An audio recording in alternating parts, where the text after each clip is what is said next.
She who was a princess among us has become a slave. She weeps bitterly in the night, with tears on her cheeks. Among all her lovers, she has none to comfort her. All her friends have dealt treacherously with her. They have become her enemies. Judah has gone into exile because of affliction and hard servitude. She dwells now among the nations, but finds no resting place. Her pursuers have all overtaken her in the midst of her distress. The roads to Zion mourn, for none come to the festival. All her gates are desolate. Her priests groan. Her virgins have been afflicted, and she herself suffers bitterly. Her foes have become the head. Her enemies prosper, because the Lord has afflicted her.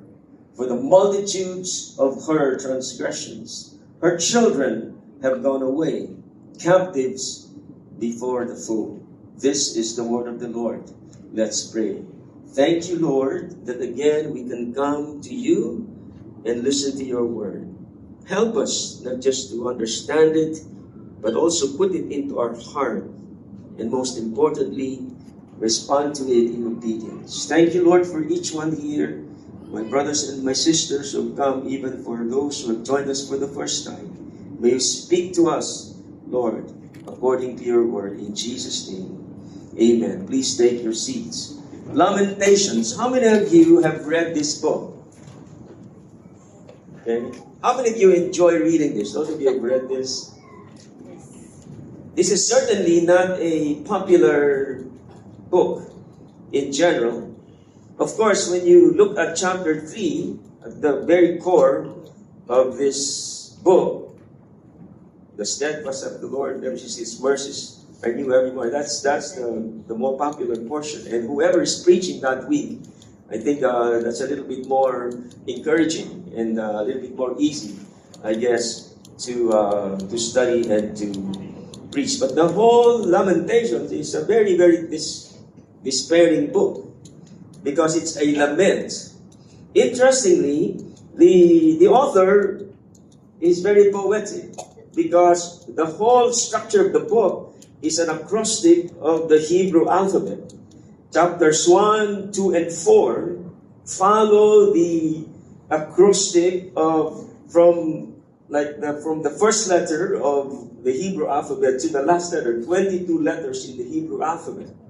So can you imagine how this lament, this mournful expression of sorrow and suffering, is put in the order of a very, very poetic way of a literary style. If the author were to, submit this to, like a competition, he would probably win an award, because this is just a fantastic way to write. And then you go to chapter 3, the very center of this book, you have 66 verses.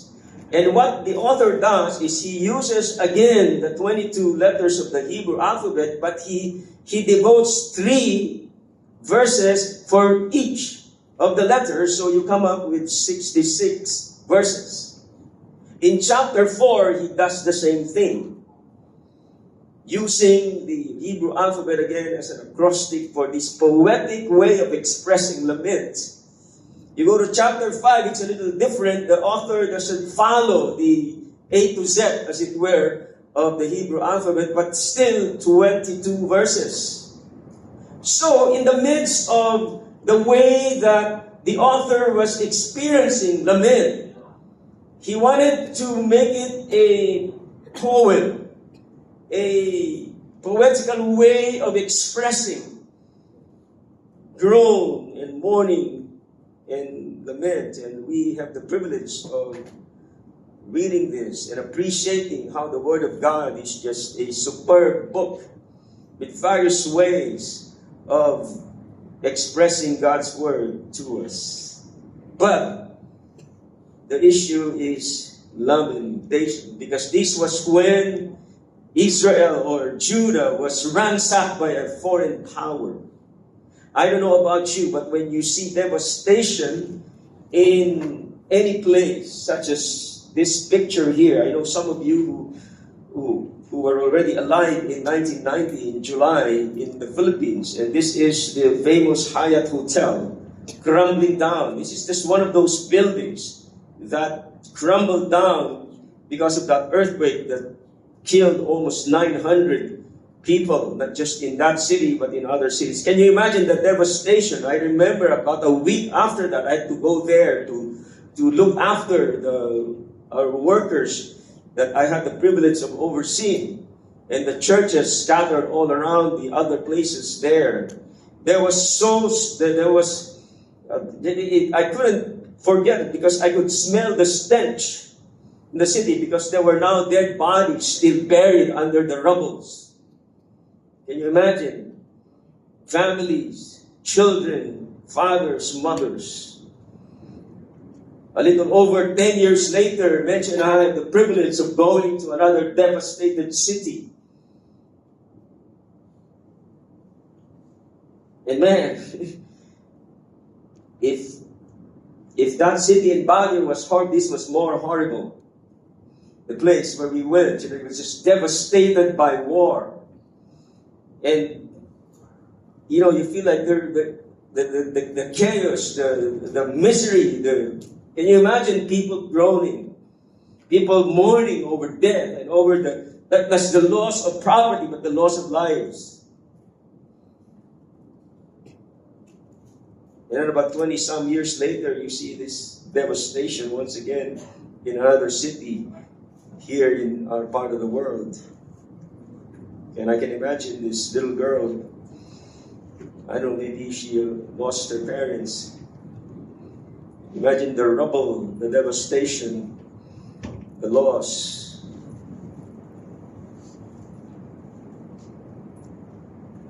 Is there hope? And I think that was the similar feeling when Judah, and particularly Jerusalem, was attacked in 586 BC of the Babylonians, the superpower at that time. And the lament there, and the author, possibly Jeremiah or someone else, was kind of like an active observer of what was going on. I don't know if you've ever had that experience of just devastation after devastation. And you're there to witness that. And the author was there to sort of write about it and to express lament. And here in another artwork, you see how the army of the Babylonians just destroyed the temple, destroyed the palace, destroyed everything. They took all the holy things from the temple of God to Babylon and took captives there. And the people who remained in the city of Jerusalem were essentially poor people. That is the context under which this book was written. Is there hope? Is there still a tomorrow? This lamentation is a lamentation over sin. Yes, there was destruction. Yes, there was death and all, but it was basically a lament over the sinfulness of the people. And as you understand, when God brought the nation of Israel from Egypt, He said He was going to send them to a land where they would live there and they would be influential among the people there, because the people there were not worshiping, were worshiping all kinds of idols and so on. And I don't know, like 2 weeks later, after crossing the Red Sea, they made themselves a cow for their God. And when they became a nation through Saul and then David, and then Solomon comes in, and in these 40 years of wonderful rule and all, But Solomon made a tragic mistake. The very first mistake that he did was he married somebody who did not worship Yahweh. Remember, he married Pharaoh's daughter, and therefore he obliged himself to worship that same God. And he married 700 wives and took on 300 concubines. And most of those wives are also worshiping all sorts of idols that Solomon did worship as well. And so when Solomon died and his son Rehoboam took the throne, there was a division because Rehoboam, one of the officials of Solomon, became the king of the northern kingdom. And from then on, king after king after king of the north, they were all bad kings. And the Assyrians came and took them over to Assyria. And then about 100 or so years later, this is what happens now to the city of Judah. And this is where we come to the experience of the lament, or of the person who's writing this lamentation. Because they had sinned against Yahweh. There's like threefold sin that they committed. They turned away from God. They embraced other idols, second. And they rejected the word of God. Those three major sins were committed time and time again, not just over decades, but over hundreds of years. And the time has come for the judgment. And next week we're going to be talking about that, the anger of God in chapter 2. But here, I like this definition of lament. Lament is a prayerful expression of deep grief, pain, or confusion brought directly to God, serving as a faithful way to process sorrow while ultimately anchoring one's trust in Him. So there's a hint of trust. Unlike mere complaining, biblical lament is a structured complaint to trust.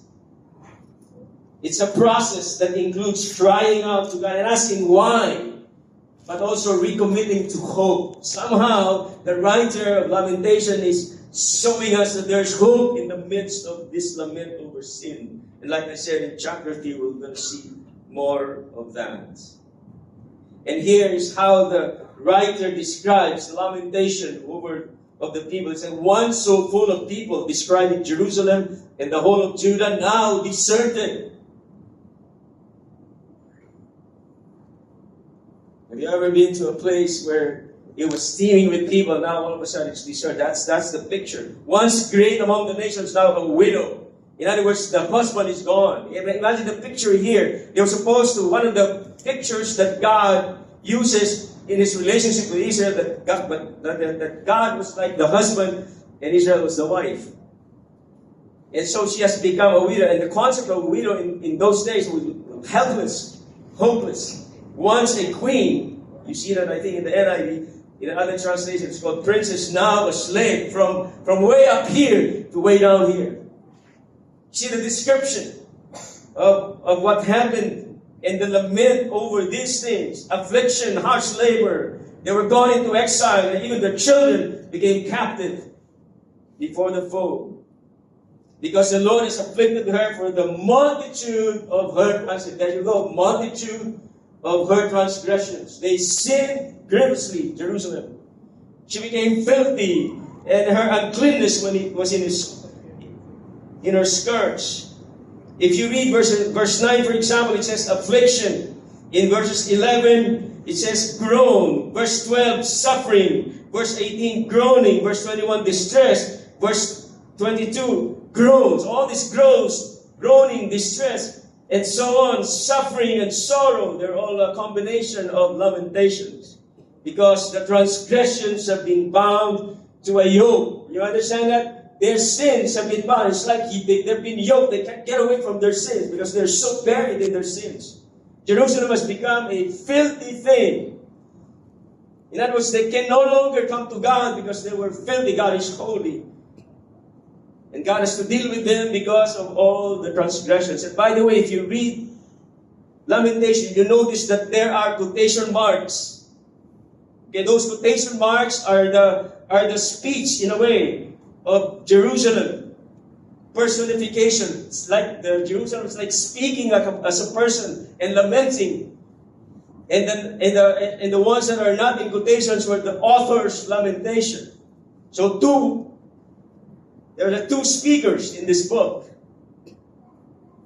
Their suffering is because their lamentation, their suffering, their sorrow is because of their sin.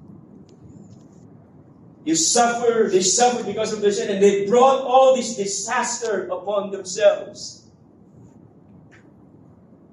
And I don't know if you can relate with that. You commit a sin, you bring disaster on yourself. You abuse yourself, you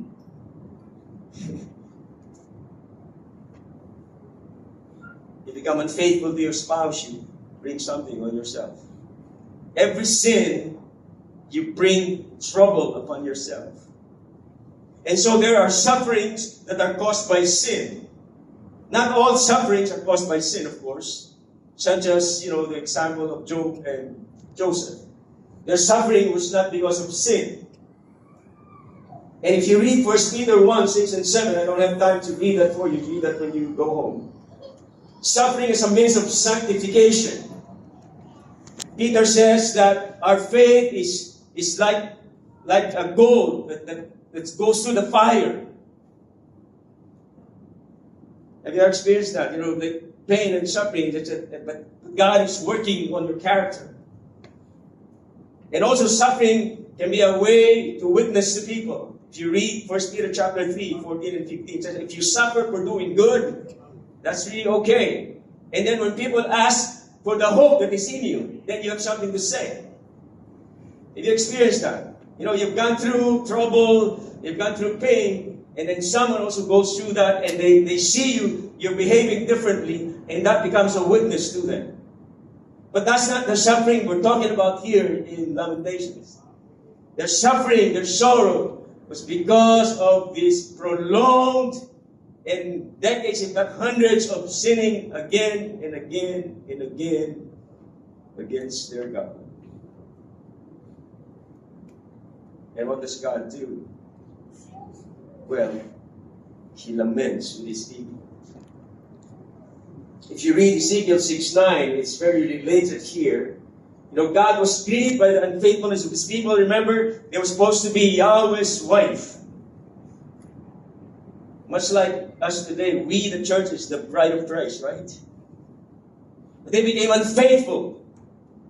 And then if you look at the New Testament, Jesus grieved over this same city that was ransacked, attacked, devastated by the Babylonians in 586 BC. Now Jesus in about 30 or so AD. Maybe 33 or so AD. Grieving over this same city. And then the Holy Spirit also is grieved when we, the people of God, sin. I think we've looked at that in our Ephesians series, particularly Ephesians 4 verse 13. Look at Ezekiel 6:9. It says, then in the nations where they have been carried captive, those who will escape, remember me, and I have been grieved by their adulterous heart. Can you imagine? God, the most powerful, okay? And His people kept on sinning. He could have just said, I don't mind. I will have nothing to do with you anymore. But God takes that, right? I am grieved by you. I am grieved by your unfaithfulness. I'm grieved by your sins, your rejection of me, which have turned away from me. It says, in their eyes they lusted after idols. It's a similar thing. You commit adultery because you left me and you went to other men, other idols. It's a similar thing. The author is trying to say one thing. Because idolatry is adultery, and adultery is idolatry. When a husband or a wife leaves their spouse, they're not just committing adultery, they're committing idolatry. Because now they have another idol in their heart in replacement of their spouse, in a manner of speaking. And that was what God was saying to His people. And then we look at Jesus grieving over Jerusalem's rejection of himself. He says, "Oh, Jerusalem, Jerusalem, you who killed the prophets and stoned those sent to you. I have longed to gather your children as a hen gathers her chicks around her wings, and you were not willing." Again, Jesus is reflecting the grief, the lamentation of God, as it were, the mourning of God over the sin of his people.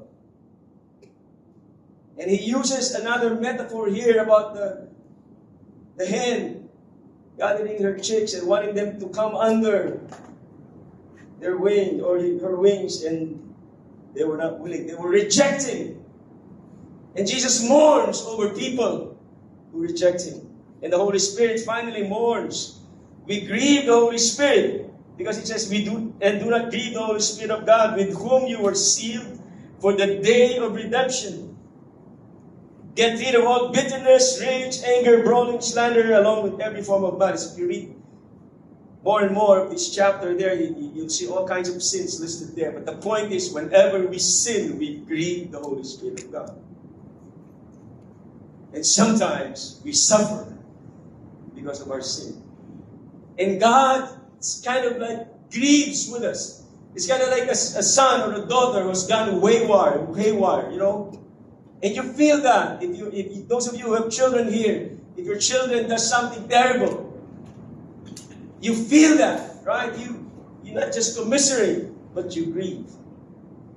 The question is, what grieves you the most? What grieves you? What grieves us? What would cause you to lament? Maybe losing a job. Well, that's fair enough. Especially in this time, we have members in our church lost their job. It's a legitimate, reason to be grieved. What about betrayal? Especially if someone you loved or a very close friend. We were just talking to someone and they were, they were having this sort of a good relationship.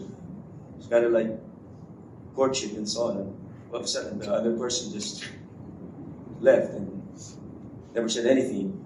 And before the other party found out that this guy was seeing someone else. Betrayal. And then that's something that we can. What about illness? Again, we were talking to someone the other day, and they found out that they had a rather serious illness, and they're very young. And just grieve over that. Yeah. Of course, loss of a loved one, someone dies. Those are legitimate feeling of pain and loss. But how about sinfulness? Are we grieved? Do we grieve when we fall in sin? When we disobey God? When we become bitter in our soul? When we become angry? When we become envious? Do we mourn? Do we lament over sin? How about unfaithfulness? When we run after other gods, we'll say, God, I'm focused now on my career. This is my, I'm just gonna do this, and maybe if I'm successful or if I have more time, I can just come back to you. We have certain idols in our lives. Do we grieve over them? Or we just say, God will understand? How about lostness of people?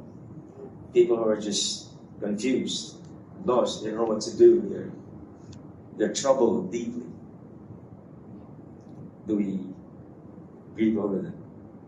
God does. How about people who don't have Christ yet? Loved ones, friends, colleagues. God grieves over. Remember, Jesus grieves over people who reject Him. How about that? Isaiah writing a similar message in chapter 63, verses 9 and 10. In the end, it says, in all their suffering, what does it say? Can you believe that? In all their suffering, God, and this suffering was because of their sin. And yet God suffers with His people. If God suffers with His people over their sin, don't you think God will suffer with you over your trouble? And personally rescue them. You see, your suffering is personal to God. Your lament is personal to God. He takes that personally because you are His child. After all, He promised never to leave you nor forsake. Can you imagine the nation of Israel, particularly Judah and Jerusalem, they were all sinning before God, but God never left them. He lifted them up and carried them through the years. But they rebelled, can you imagine that, against Him and grieved His Holy Spirit. Paul quotes this in Ephesians. We just read that, right? And we think that grieving the Holy Spirit is a New Testament teaching. No, Paul was pulling out of himself. Because already in the Hebrew Bible, it tells us that the Holy Spirit is grieved when the people of God rebel against Him. And the beautiful thing is in 17b it says, Lord, you will still be our Father. You are our Redeemer. God doesn't change. He still runs after His erring children. He grieves over their sin as an invitation for them to come back to Him. As an example, David understood that even if he committed a terrible sin of adultery and murder, God didn't leave him behind. He knew that, so he came to God in Psalm 51, verses 1 and 2. In the NIV, it says, have mercy on me, O God. According to what? Your unfailing love. David failed in his love for God, but God's love is unfailing. According to your great compassion, a similar message of lamentation. Blot out my transgressions. Wash away all my iniquity and cleanse me from my sin. Wow. God invites us to come to Him. God invites us to lament over our sins, to lament over the things that God laments over. And in 1 John 2, 1 and 2, the Apostle John tells us, my dear children, I'm writing this to you so that you will not sin, because John knows that you heap trouble upon yourself if and when you sin. But he says, if anyone does sin, because we are afraid, if anyone does sin, we have an advocate, someone who is appealing before the Father on our behalf. He is Jesus Christ, the one who is truly righteous. He Himself is the sacrifice that atones for our sins. In other words, our sinfulness. Jesus carried all our sins, all our rebellions upon His body. The rejection that people had. You remember these people He was talking about in chapter 23? Later on they would tell, crucify Him, crucify Him. And they all put Him on that cross. But Jesus took all of our shame and our sins and our wickedness upon Himself. Nailed it to that cross. And John said it's not just for us, the sins of the whole world. What breaks your heart? What are you lamenting over? What grieves you the most? Well, I pray to God that we will lament over what grieves the heart of God. Sinfulness in whatever form. Hatred, bitterness, anger, unforgiveness, unfaithfulness to our spouse, most importantly, and faithfulness to God. How about people's lostness? Are we lamenting over that? So let us lament over what grieves God's heart. Sinfulness and faithfulness, people's lostness, as we turn to Him with all of our heart. You see, there is a silver lining even in chapter 1 about this lamentation over the wickedness of the people, and so they were filled with sorrow, with suffering, with grief, and mourning. Because God suffers with His people. Let's all stand as we ask the music to lead. I don't know about you, but it is a very piercing message, especially in the light of what we're going through as people of God.